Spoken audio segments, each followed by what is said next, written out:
Krishna Krishna, Hare Hare, Hare Rama, Rama Rama, Hare Hare. Hare Krishna, Krishna Krishna, Hare Hare, Hare Rama, Rama Rama, Hare Hare. Hare Krishna, Krishna Krishna, Hare Hare, Hare Rama, Rama Rama, Hare Hare. Hare Krishna, Krishna Krishna, Hare Hare, Hare Rama, Rama Rama, Hare Hare. Hare Krishna, Krishna Krishna, Hare Hare, Hare Rama, Rama Rama, Hare Hare. Hare Krishna, Krishna Krishna, Hare Hare, Hare Rama, Rama Rama, Hare Hare. Hare Krishna, Krishna Krishna, Hare Hare, Hare Rama, Rama Rama, Hare Hare. Hare Krishna, Krishna Krishna, Hare Hare, Hare Rama, Rama Rama, Hare Hare. Hare Krishna, Krishna Krishna, Hare Hare, Hare Rama, Rama Rama, Hare Hare. Hare Krishna, Krishna Krishna, Hare Hare, Hare Rama, Rama Rama, Hare Hare. Hare Krishna, Krishna Krishna, Hare Hare, Hare Rama, Rama Rama, Hare Hare. Hare Krishna, Krishna Krishna, Hare Hare, Hare Rama, Rama Rama, Hare Hare. Hare Krishna, Krishna Krishna, Hare Hare, Hare Rama, Rama Rama, Hare Hare. Hare Krishna, Krishna Krishna, Hare Hare, Hare Rama, Rama Rama, Hare Hare. Hare Krishna, Krishna Krishna, Hare Hare, Hare Rama, Rama Hare Hare. Hare Krishna, Krishna Krishna, Hare Hare, Hare Rama, Rama Rama, Hare Hare. Hare Krishna, Krishna Krishna, Hare Hare, Hare Rama, Rama Hare Hare. Hare Krishna, Krishna Krishna, Hare Hare, Hare Rama, Rama Rama, Hare Hare. Hare Krishna, Krishna Krishna, Hare Hare, Hare Rama, Rama Hare Hare. Hare Krishna, Krishna Krishna, Hare Hare, Hare Rama, Rama Rama, Hare Hare. Hare Krishna, Krishna Krishna, Hare Hare, Hare Rama, Rama Hare Hare. Hare Krishna, Krishna Krishna, Hare Hare, Hare Rama, Rama Rama, Hare Hare.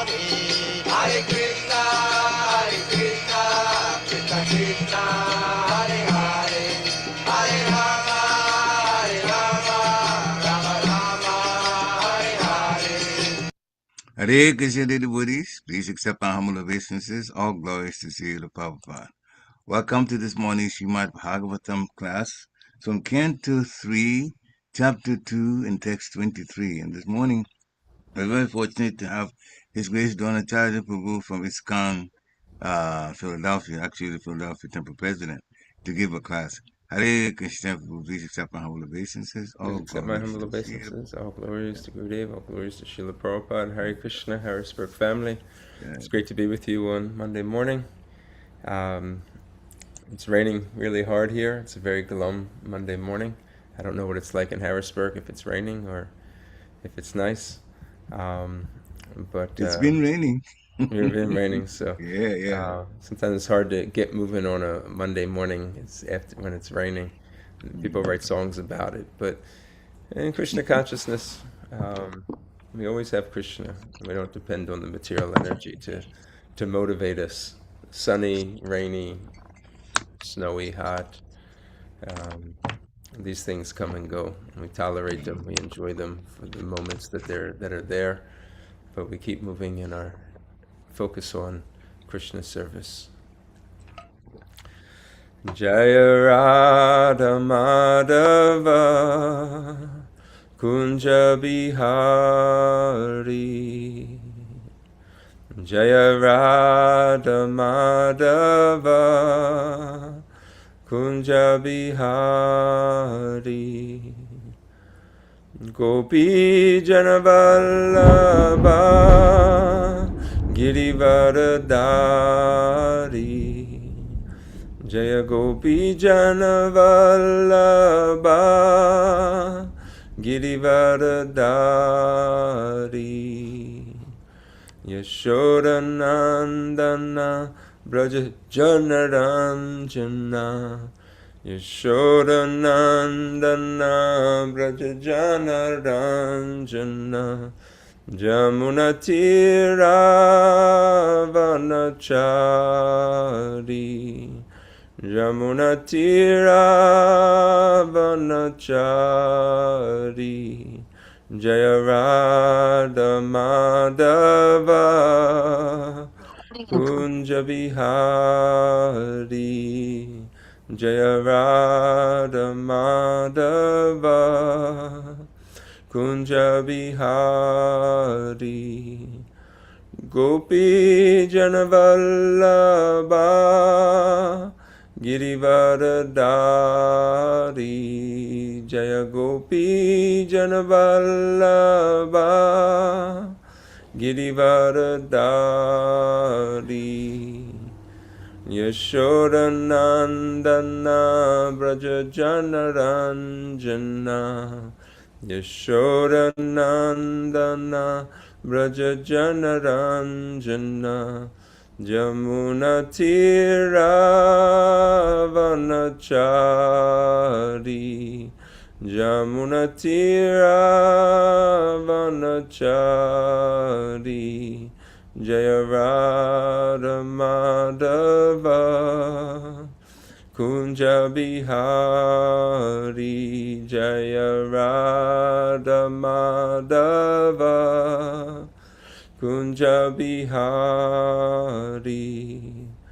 Gopi Janavallabha Girivaradari Jaya Gopi Janavallabha Girivaradari Yashodanandana Braja Janaranjana Yashodanandana Braja Janaranjana Jamunatiravanachari Jamunatiravanachari Jaya Radha Madhava Kunja Bihari Jaya Radha Madhava Kunja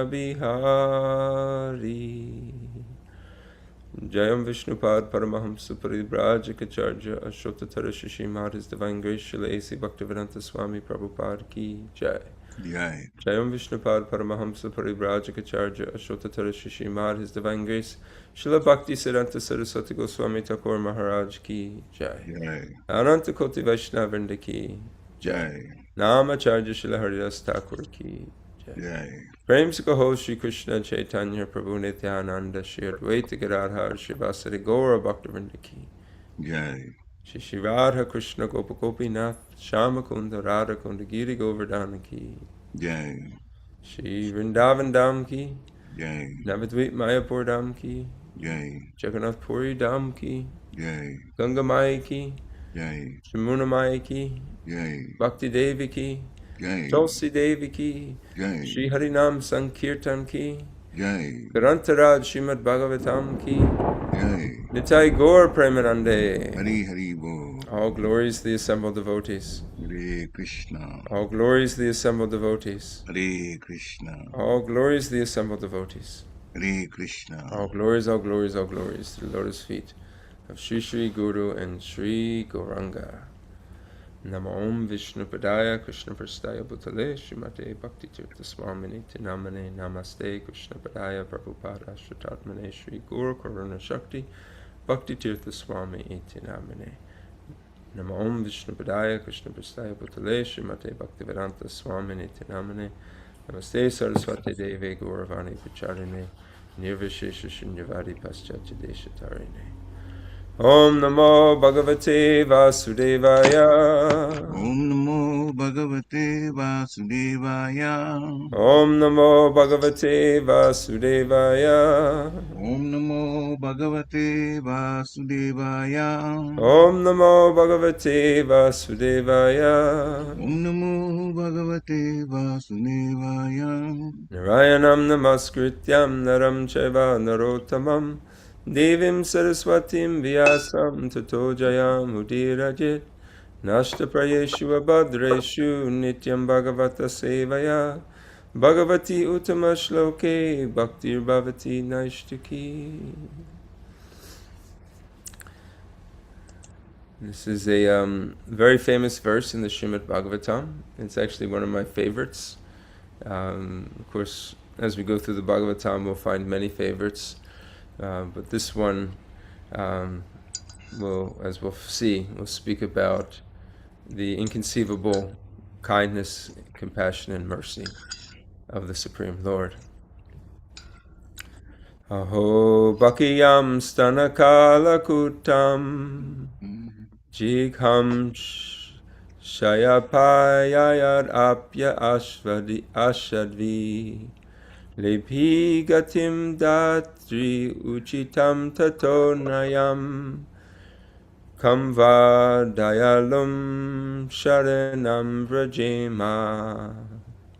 Aho bakī stana-kāla-kūṭaṁ jighāṁsayāpāyayad apya asādhvī lebhe gatiṁ dhātry-ucitāṁ tato nyaṁ kam va dayāluṁ śaraṇaṁ vrajema. Aho bakī stana-kāla-kūṭaṁ jighāṁsayāpāyayad apya asādhvī lebhe gatiṁ dhātry-ucitāṁ tato nyaṁ kam va dayāluṁ śaraṇaṁ vrajema. Please chant. Aho bakī stana-kāla-kūṭaṁ jighāṁsayāpāyayad apya asādhvī lebhe gatiṁ dhātry-ucitāṁ tato nyaṁ kam va dayāluṁ śaraṇaṁ vrajema. Hare Krishna. अहो बकीयं स्तनकालकूटं जिघांसयापायाद् अपि असाधवी लेभे गतिं धात्र्युचितं ततोऽन्यं कं वा दयालुं शरणं व्रजेम. हरे Krishna. Hare Krishna. Aho bakīyam stana-kāla-kūṭaṁ jighāṁsayāpāyayad asādhvī lebhe gatiṁ dhātry-ucitāṁ tato nyaṁ va dayāluṁ śaraṇaṁ vrajema. Hare Krishna. Hare Krishna.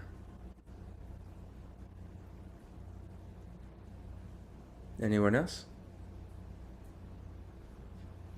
Okay, let's do the word for word. Aho, alas. Bakī, the she-demon Pūtanā. Yam, whom, stana, of her breast. Kāla, deadly. Kūṭaṁ, poison. Jighāṁsayā, out of envy. Āpāyayad, nourished. Api, although. Asādhvī, unfaithful. Lebhe, achieved. Gatiṁ, destination. Dhātry-ucitāṁ, just suitable for the nurse. Tato, beyond whom. Nyaṁ, other. Kam, who else. Va, certainly. Dayāluṁ, merciful. śaraṇaṁ, shelter. Vrajema, shall I take. Translation and purport by His Divine Grace, Srila A.C. Bhaktivedanta Swami Prabhupada. Alas, how shall I take shelter of one more merciful than He, who granted the position of mother to the she-demon Pūtanā, although she was unfaithful, and she prepared deadly poison to be sucked from her breast. Purport. Here is an example of the extreme mercy of the Lord, even to his enemy. It is said that a noble man accepts the good qualities of a person of doubtful character, just as one accepts nectar from a stock of poison. In his babyhood, he was administered deadly poison by Pūtanā, a she-demon who tried to kill a wonderful baby. And because she was a demon, it was impossible for her to know that the Supreme Lord, even though playing the part of a baby, was no one less than the Supreme Personality of Godhead. His value as the Supreme Lord did not diminish upon him becoming a baby to please his devotee Yashoda. The Lord may assume the form of a baby or a shape other than a human being, but it does not make the slightest difference. He is always the same Supreme. A living creature, however powerful he may become, by dint of severe penance, can never become equal to the Supreme Lord. This is an important paragraph, a really important paragraph right here. Lord Krishna accepted the motherhood of Pūtanā because she pretended to be an affectionate mother, allowing Krishna to suck her breast. The Lord accepts the least qualification of the living entity and awards him the highest reward. That is the standard of his character. Therefore, who but the Lord can be the ultimate shelter? Srila Prabhupada ki jai.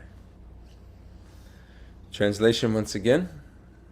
Alas, how shall I take shelter of one more merciful than he, who granted the position of mother to a she-demon, Pūtanā, although she was unfaithful, and she prepared deadly poison to be sucked from her breast. Om Ajnanatimbarandasya Gyananjana Shalakaya Chakshur Ummalitam Yena Tasmai Shri Gurave Namaha. I was born in the darkness of ignorance, and by the mercy of my spiritual master, he opened my eyes with the torchlight of knowledge. I offer my respectful obeisances unto him.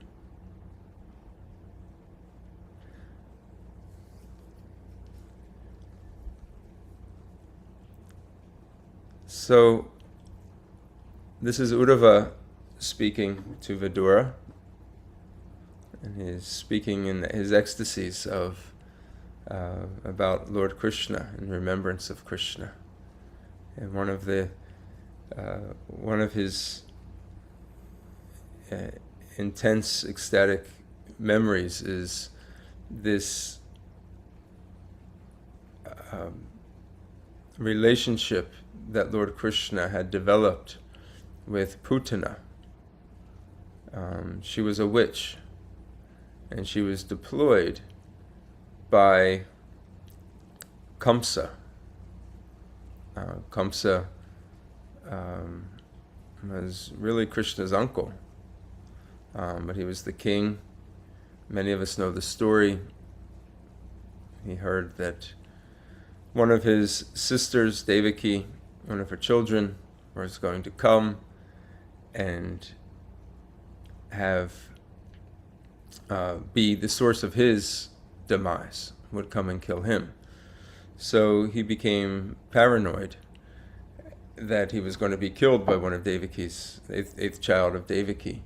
So he had her imprisoned, as well as Vasudeva, Krishna's father. And Krishna was eventually born in a jail, but due to Yogamaya, he was able to make perfect arrangements on the day of his appearance, that he was escaped and brought over to out of Mathura into Vrindavan.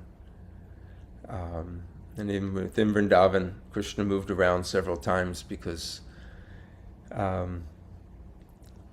there were all these assassination attacks intended to find and kill Krishna. When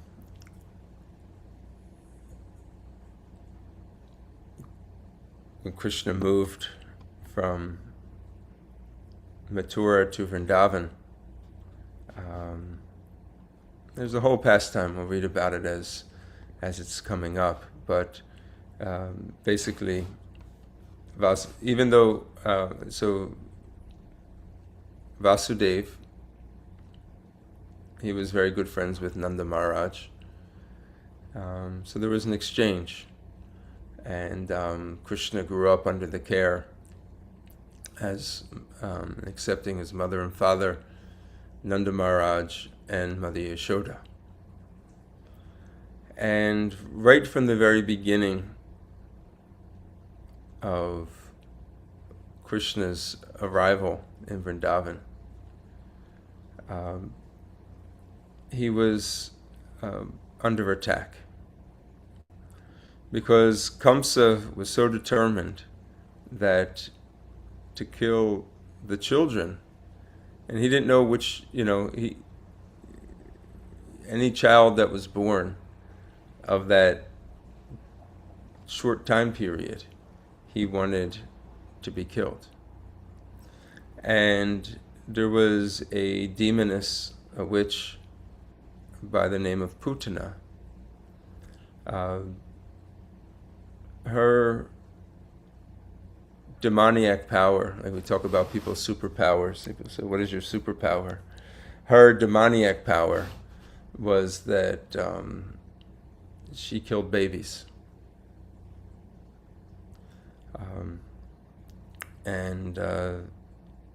So understanding this, she was deployed very quickly within Kamsa's army of searchers to try to find and kill baby Krishna, knowing that baby Krishna was going to be the source of his death. In one sense, Krishna is the source of everyone's death. When we understand in Krishna consciousness that Krishna says in the 11th chapter of the Bhagavad Gita, "Time I am the destroyer of all the worlds." So one form of Krishna is actually death, and we all actually have to meet Krishna in that form. For a devotee, even though death of this particular body will arise. It's not the same way. Actually, they see Krishna in his personal form as Shyamasundar, developing a relationship of service, devotional service throughout one's life. That relationship actually becomes very sweet, not like fearful death. But even if they see death, they see that it is Krishna, and they embrace it. For the non-devotee, for one that is atheistic in nature, materialistic in nature, who deny their relationship with God, that transition becomes very fearful. So for Kamsa, this was very fearful. He was very attached. Plus, he was a strong king and ruler of his time, and he was a demon as well. So Srila Bhaktivinoda Thakur and his son Srila Bhaktisiddhanta Saraswati Thakur has commented on Pūtanā and Kamsa, as well as other demons that arise in Krishna's Leela. In particularly, Kamsa is understood as the head of the materialistic religious institution.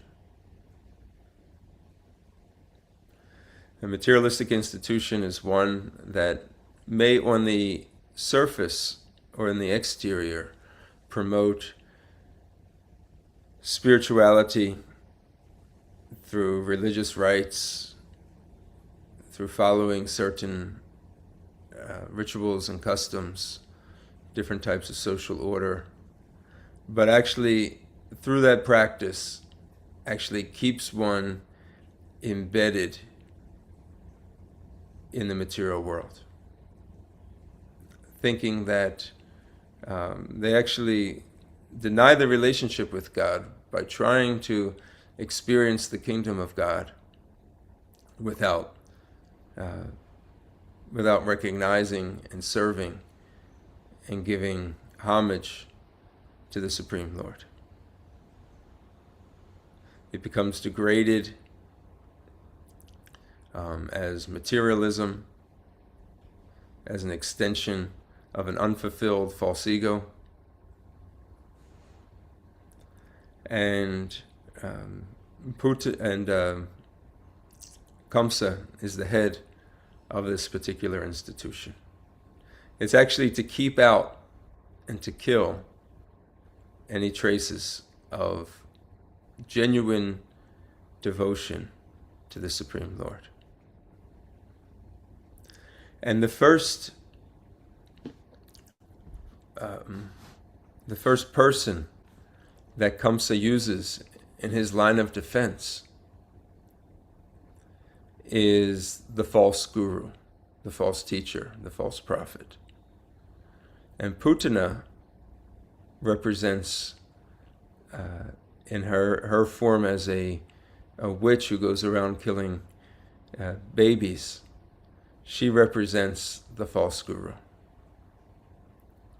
The false guru is there to mislead one, to appear very saintly, very pious, but teaches one from the very onslaught, when one's attraction to spirituality is very weak and wavering, to guide and to misguide that,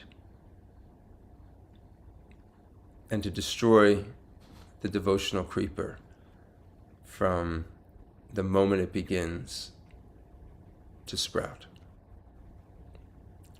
In the same way, Pūtanā was the first demon that was sent to destroy Krishna. And although she was a horrible-looking, witch-like demoness, through mystic powers, she was able to transform herself into the most beautiful lady. So beautiful that when she arrived at the home which Krishna was staying, all the ladies around her, all the village ladies, thought that she was the goddess of fortune. She was Lakshmi herself, coming to visit Krishna.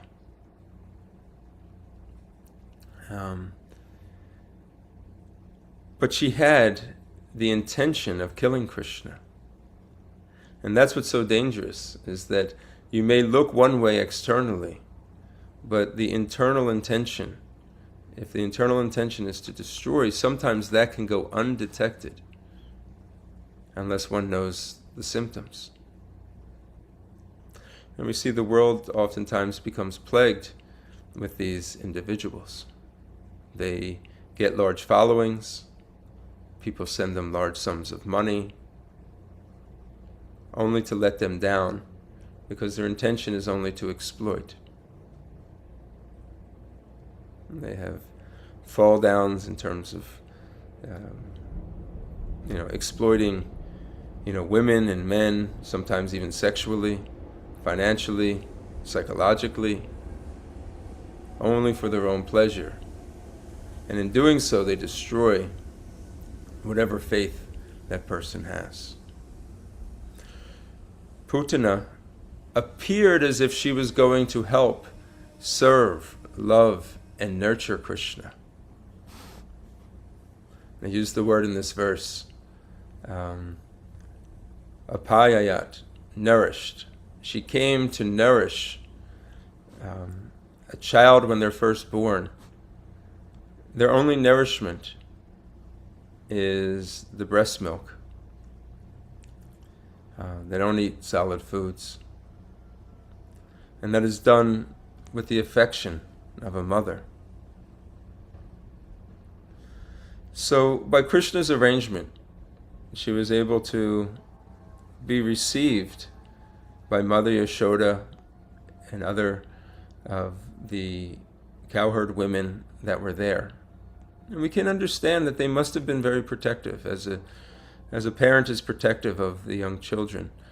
Nanda Maharaj at this time actually went to Mathura.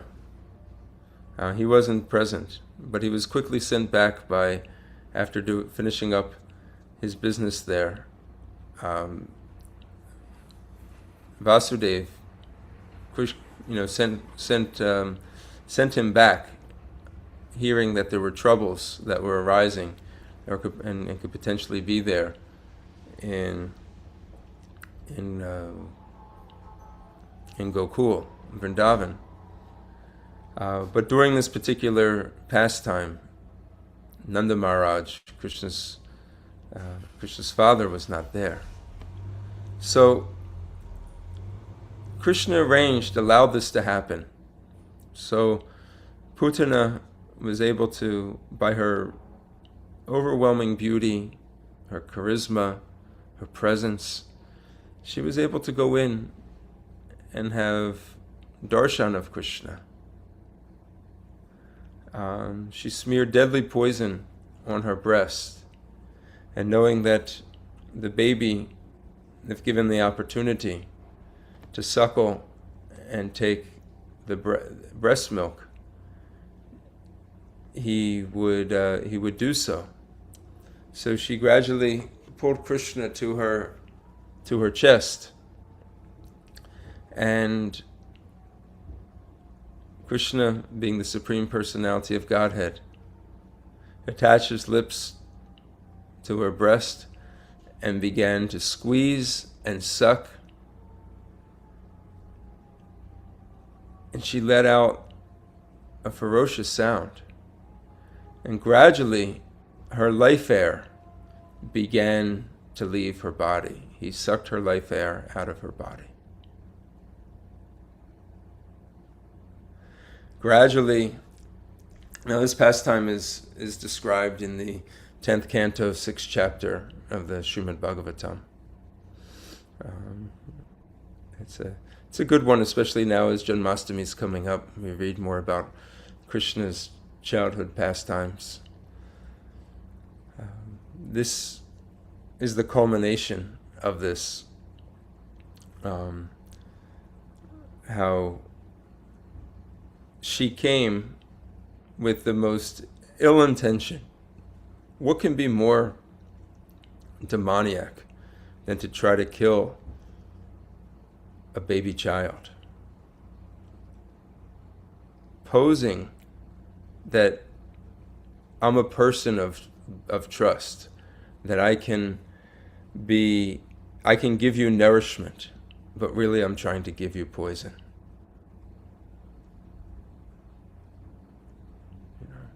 What type of punishment would a person like that undergo if convicted of a crime of such? Such a person should immediately be put to death. No mercy given. In fact, this is one of the most heinous of all crimes that could be committed. To a child who is unable to protect themselves, to take advantage of such, to destroy that child. We can't even fathom such things taking place. We can't imagine. But yet this was happening, and this was the intention of Pūtanā, under the direction of Kamsa. As Krishna sucked the life air out of her breast, she actually returned to her form of Pūtanā, and she actually grew into a really large form.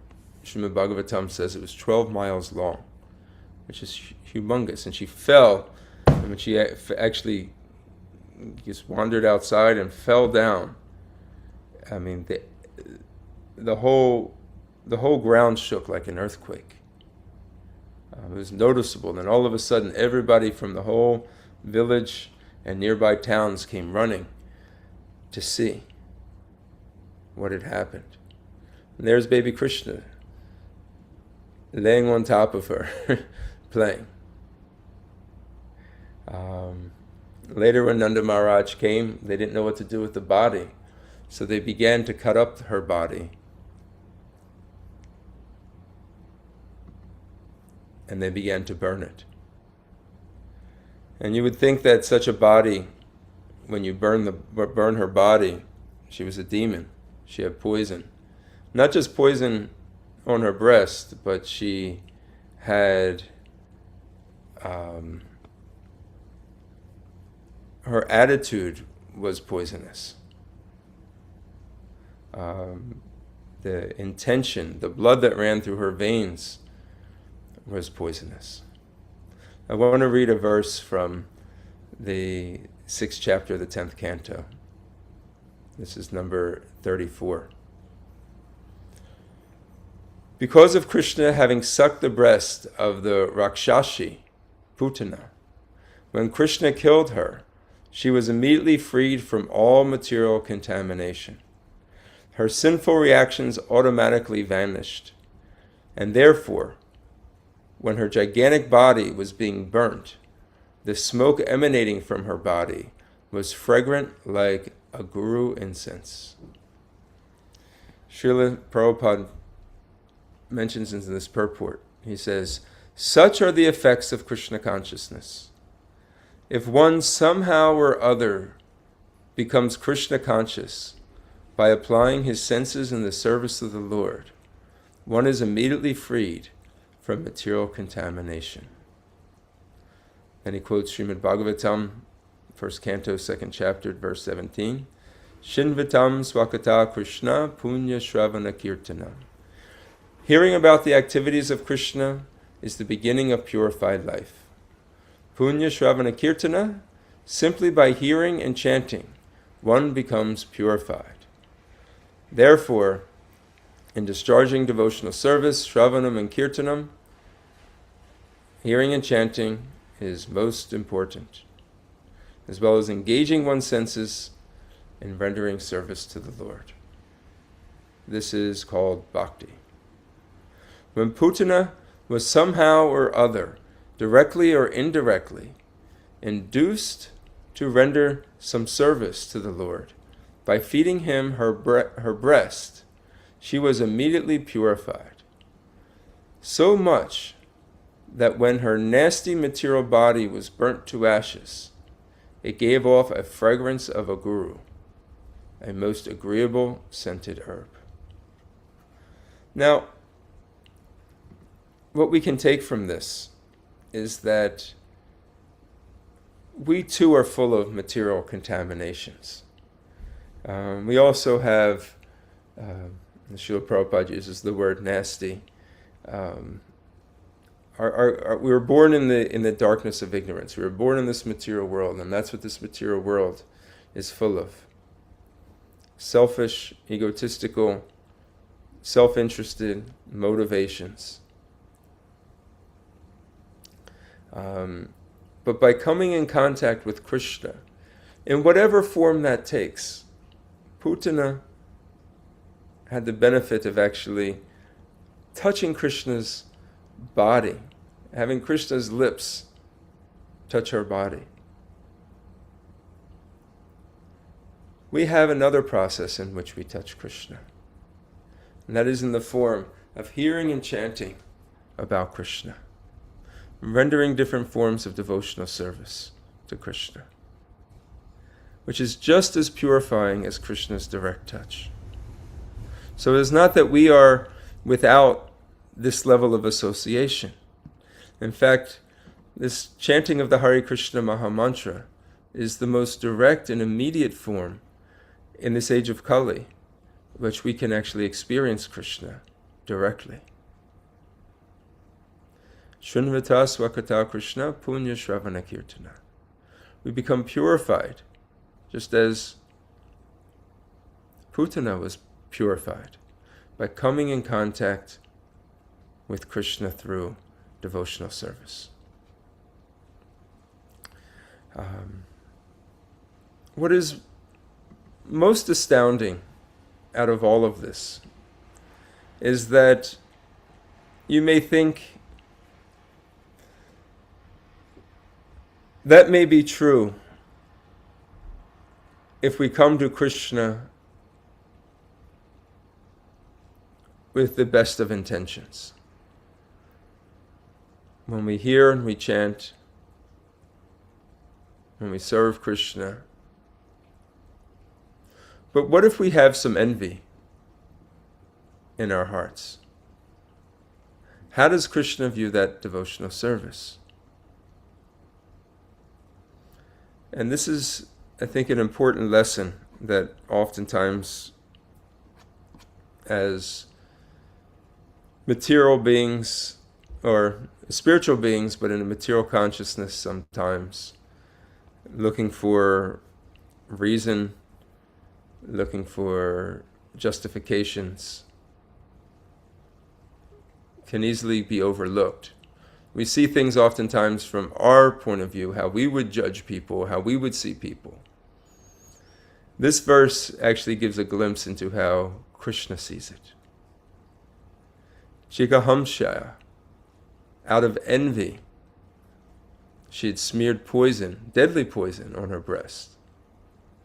She didn't come to please Krishna, to sing beautiful songs to Krishna, to bring gifts to Krishna for his pleasure. She came with poison, and she did it out of envy, not to nourish. But what was her destination? And that's what makes this verse and this pastime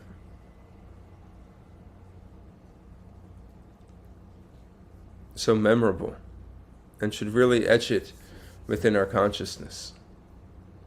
Srila Prabhupada writes, Lord Krishna accepted the motherhood of Pūtanā because she pretended to be an affectionate mother, allowing Krishna to suck her breasts.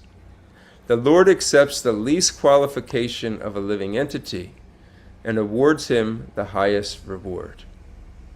And Srila Prabhupada says, that is the standard of his character. That is why we worship Krishna. If somebody says, why is Krishna? Why is he worthy of my worship? And if people look at different forms of the Supreme Lord, we can point to this. What is it about Krishna that is worthy of my worship? We are unable to do this. When we look at the person, we see, okay, well, this person is fallen, or this person came with some envy, this person, tried to manipulate the situation. And these things all may be true in the external side of things. But this is showing how Krishna views. He takes the least qualification of the living entity and awards the highest reward. And why does he do it? Because this is the standard of his character.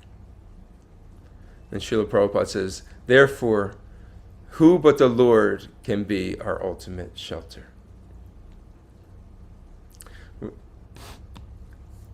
Sometimes we may hear that Krishna accepts our intention, even if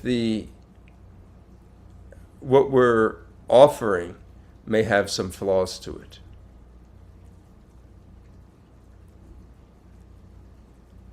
It's the intention that matters. A person may not have the most melodious voice, but if their intention in kirtan is to turn toward Krishna and please Krishna with their words, with their song, we say that Krishna accepted that and Krishna was very pleased. We hear the story of Vidura when Krishna came to his house. After rejecting the feast of Dhritarashtra, saying, or Duryodhana, saying that I have no appetite, he came to Vidura's house. And Vidura's wife, she started feeding him the banana peels instead of the bananas because he was so flustered. She was so flustered that Krishna, the Supreme Personality of Godhead, was sitting in her living room. She threw away the bananas and fed him the banana peels. And Krishna received it. And we say, because he understood her intention. But what happens if our intention is wrong? But the action is still there. So what if the intention is wrong, but the offering itself is actually a good offering? Generically speaking, we say Krishna doesn't need those things. Krishna doesn't need a big feast. Why? Because he's Atmaram. So to discourage us from focusing on the material and focusing our intention to serve Krishna with love and devotion, we move away from this consciousness. Yes, everything we do for Krishna should be first class. It's not either or. We should do it first class. It looks very presentable with our, with our material bodies, with our minds. We spiritualize them by making very nice offerings for Krishna. We think about Krishna. We serve Krishna. It's not that we should just do one or the other, but our intention is extremely important. But here he's showing that even if the intention is wrong, Krishna still accepted Pūtanā. Why? Because she pretended to be an affectionate mother. Therefore, who can be more merciful? Who can be more kind, understanding, and compassionate than the Supreme Lord? I'll read another verse from the 6th chapter of the 10th canto. This is 35 and 36.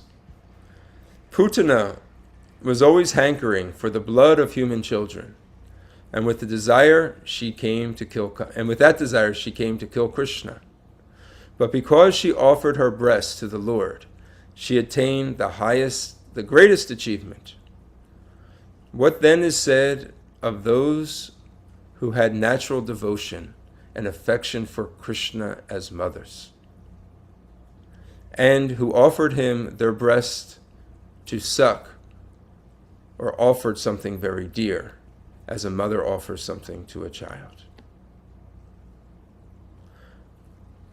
Pūtanā had no affection for Krishna. Rather, she was envious and wanted to kill him. Nonetheless, because with or without knowledge she offered her breast, she attained the highest achievement in life. Later on, then Srila Prabhupada writes, a mother likes to offer something to her child with affection and love. There is no question of envy. So here we can make a comparative study.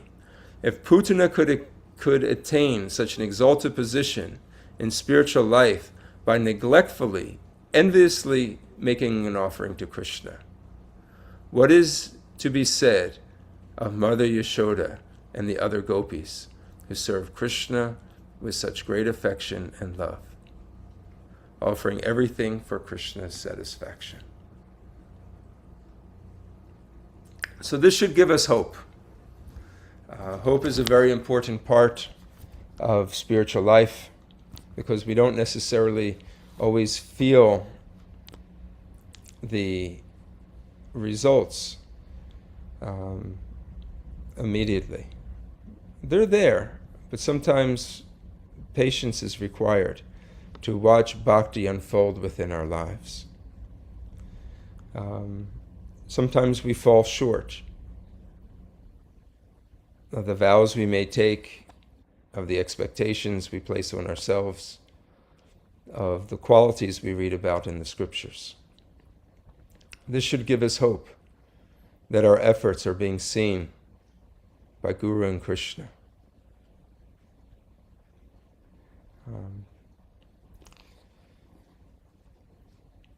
In our Gaudiya Vaishnava tradition and Lord Chaitanya's pastimes, this verse has also come up, and I just wanted to mention this before we stop. There was a devotee named Pundarik Vidyanidhi. This is from the Chaitanya Bhagavat.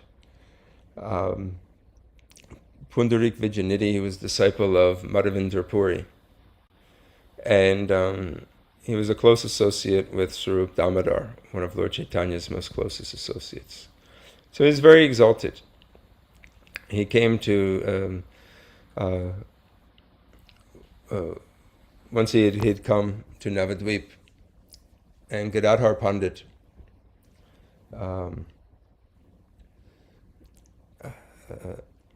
Mukunda Datta and Gadadhar Pandit, they were very close associates with Lord Chaitanya as well. And Mukunda Datta had heard that Pundarik Vidyanidhi was there, and he said that, let's go see, I want you to show you and introduce you to this exalted Vaishnava.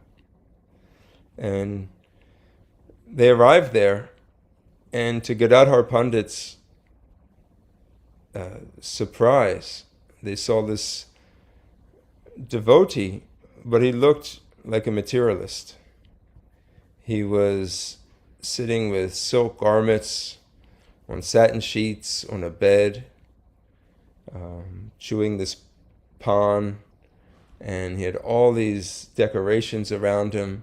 He had servants fanning him, and he had all these delicious foods, around for him to eat. And Gadadhar Pandit says, why did you bring me to this place? This is obviously the wrong person. And certainly this person is not a devotee of the Lord because of their actions and because of their behavior. I mean, who acts like this? And Mukunda Datta could understand his internal mood, and said, let me reveal it to you. And he began to chant this particular verse, Aho bhaktiyam stana-kāla-kūṭaṁ. And as soon as he started reciting this verse, Pundarik Vidyanidhi began to fall into ecstasy. tears started flowing from his eyes, and all the various ecstatic symptoms that we read about in the Chaitanya Charitamrita that Lord Chaitanya was experiencing during Rath Yatra in the mood of separation. He began to experience some of these qualities, falling unconscious, genuinely unconscious, not faking it. And that was upon hearing about this pastime and the unimaginable compassion that Krishna has for his devotees, even those that may come to him in the most inauspicious way, that the Lord still accepts their devotional service and delivers that person. And Gadadhar Pandit actually realized the mistake that he had made, that he saw him in a very external way, and surrendered to him and as his disciple. And he asked Pundarik Vijayanidhi to become his guru.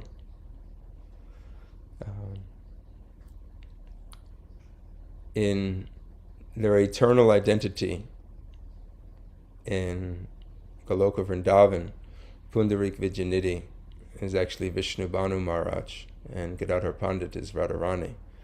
So by accepting him as his spiritual master is like accepting him as his father. So when these pastimes take place in the different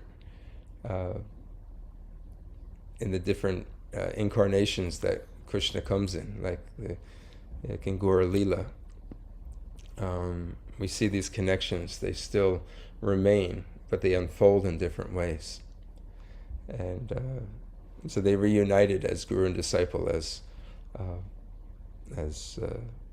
child and father. It would manifested in the spiritual world. I'll stop here. I'm interested to hear any questions, comments, more so the comments that the devotees may have hearing this pastime about Krishna's, when we say causeless mercy, meaning that we can't put an understanding to it with our material minds. Hare Krishna.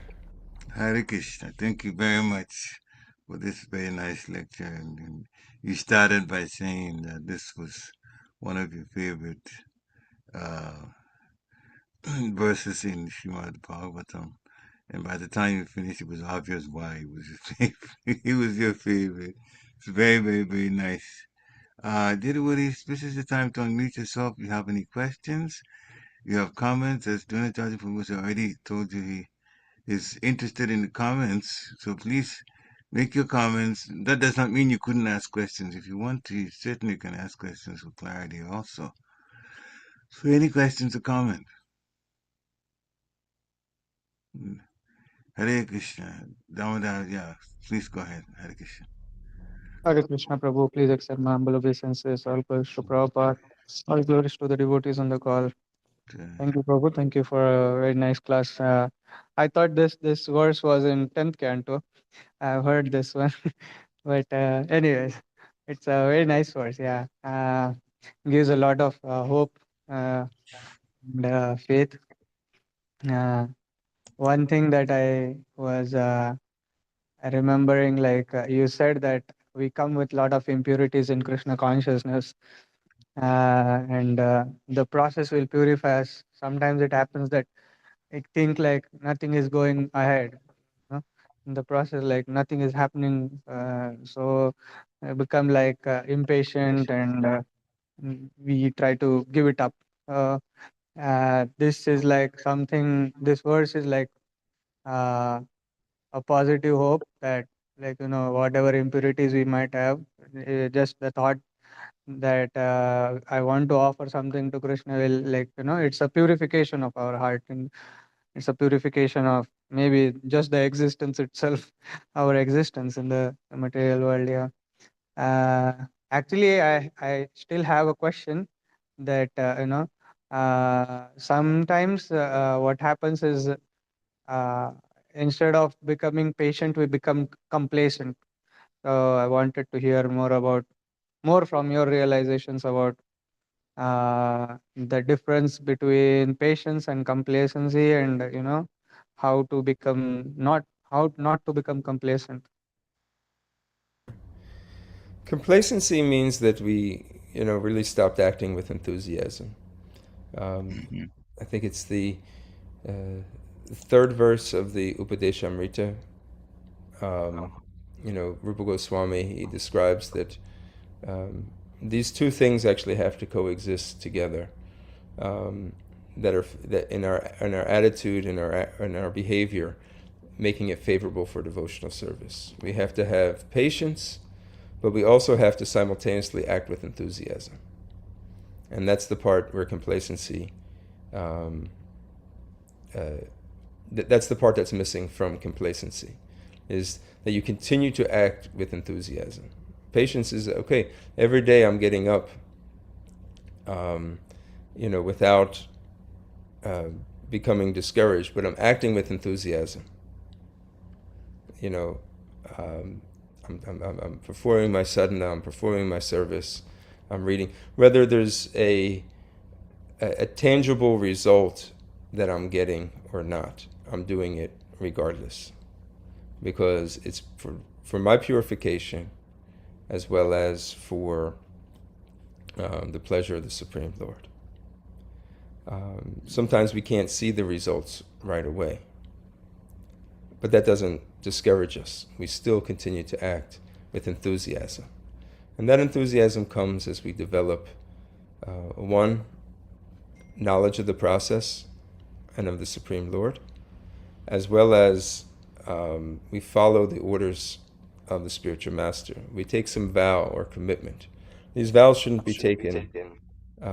These vows shouldn't be taken lightly. One shouldn't take vows unless they're ready to follow them. And with that becomes an empowerment.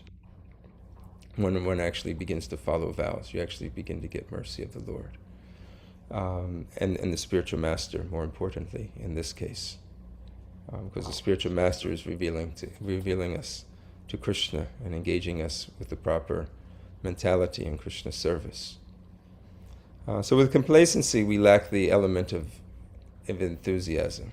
We just sit back. When's it going to happen? Patience, we learn to tolerate that, that maybe things are going slow, they're going according to Krishna's plan, maybe not fulfilling my expectations, but my expectations aren't necessarily so important at this point. Trying to please Krishna with enthusiasm. Because what happens all we can see is what's in front of us right now. We don't actually see the whole continuum of time. What took place in the past, what's going to take place in the future. The past, we can only go back a little bit of time. We can't actually see deep into the past, and we certainly can't see into the future.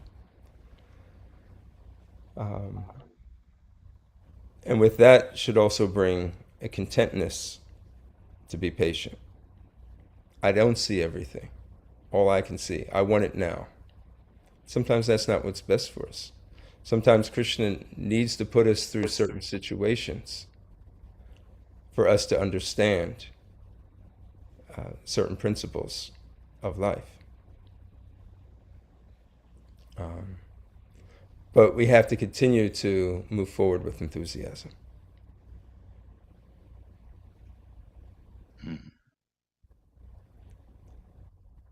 Is that okay, Prabhu? Thank you so much, Prabhu. Thank you so much. It's really nice to hear that. Sometimes reminders are necessary.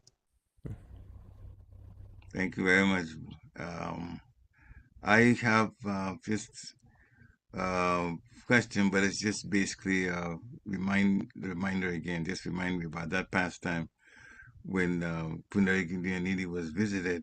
So Mukunda Datta, I want to know personalities that were there. Mukunda Datta came, Gadadhar Pandit, of course, he was the one that was first doubtful of Pundariki. Was there anyone else there?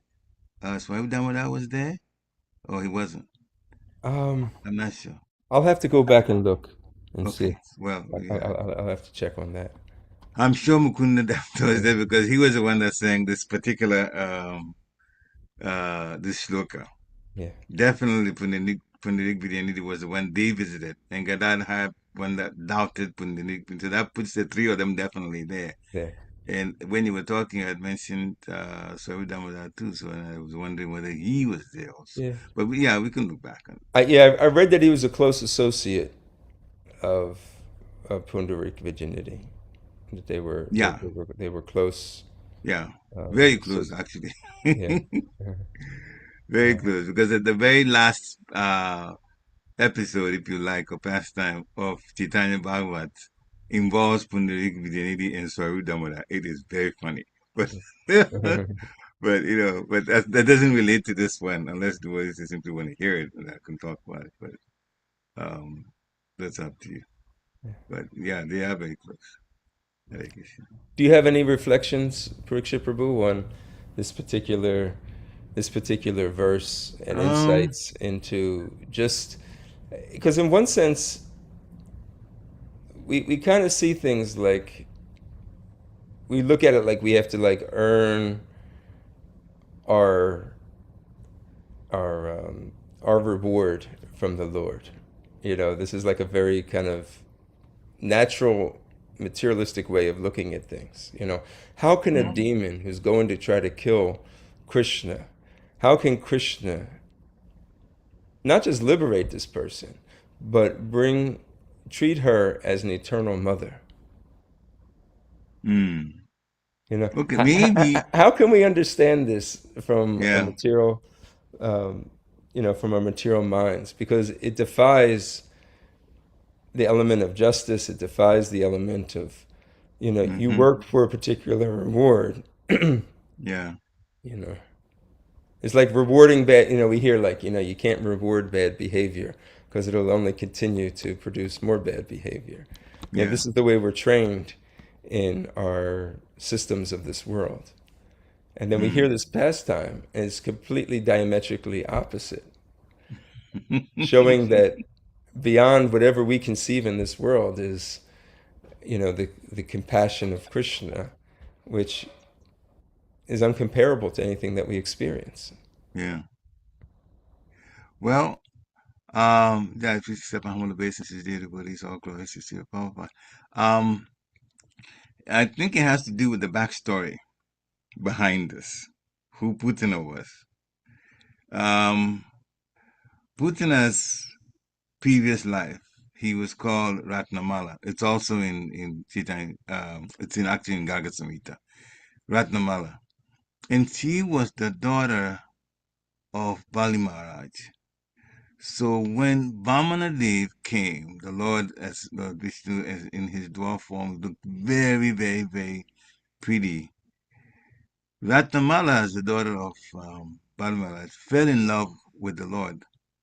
And that's the first thing we need to remember. Remember, devotees, we are supposed to live this life of service in order to develop Krishna Prema.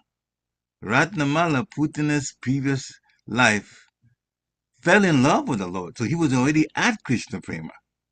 Before all of this unraveled, he already fell in love with the Lord.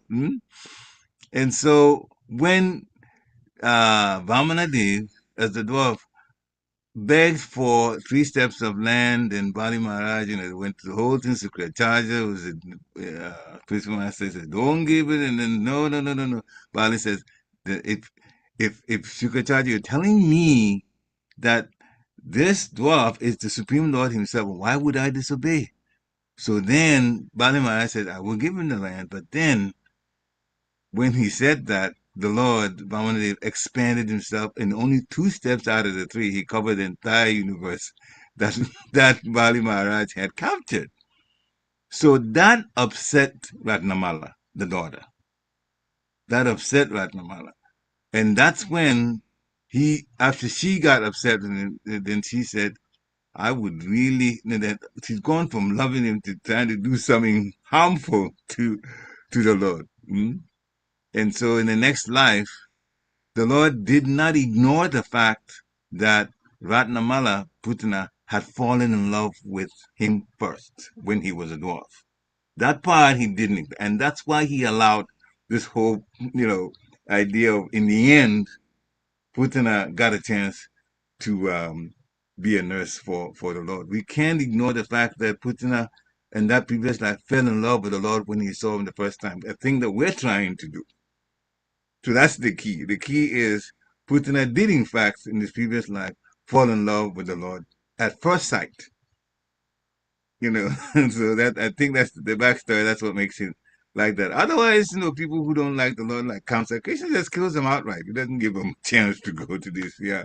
But because that prema was there first from Pūtanā as Ratnamala in the previous life, then Krishna took that into consideration. His mother and the love, yeah. That's what's coming to me. Hare Krishna. Thank you so much, Parikshit Prabhu, for sharing that Krishna's, backstory. It puts that Krishna's mercy. into into perspective. Hare Krishna. Any other comments, questions? So the point we're making is, Krishna prema is very important to us. We have to try to develop, serve, not just serve just to serve, but serve with our hearts, with good intention. Yeah, that's what freed up this lady that she became a nurse because she fell in love the first time. It's sort of Hare Krishna. Hare Krishna. Any other comments, questions? All right, Dronacarya, thank you so much for a nice lecture, and the way you brought this point out that we should see the Lord's, see the Prabhupada, you repeated at the end that the standard of Krishna's mercy, because still Pūtanā came to kill Krishna. Krishna killed Pūtanā. Krishna didn't have to give him the mercy after he killed him, but he did anyway, only because that love was there. And Krishna doesn't forget anything. Whatever we do, even the slightest thing, he remembers all of that. Slightest thing favorable to the Lord, he remembers all of that. So let's learn from it and serve, because everything that we do from our hearts, Krishna will take it into consideration. Hare Krishna. Thank you, Prabhu, again. And thank all of you, devotees, for coming in. Vanchakalpatarubhasya kripa sindhubhya eva cha patitanam pavanebhyo vaishnavebhyo namo namaha. Shri Prabhupada ki jai. Jai. Hare Hare Krishna. Krishna.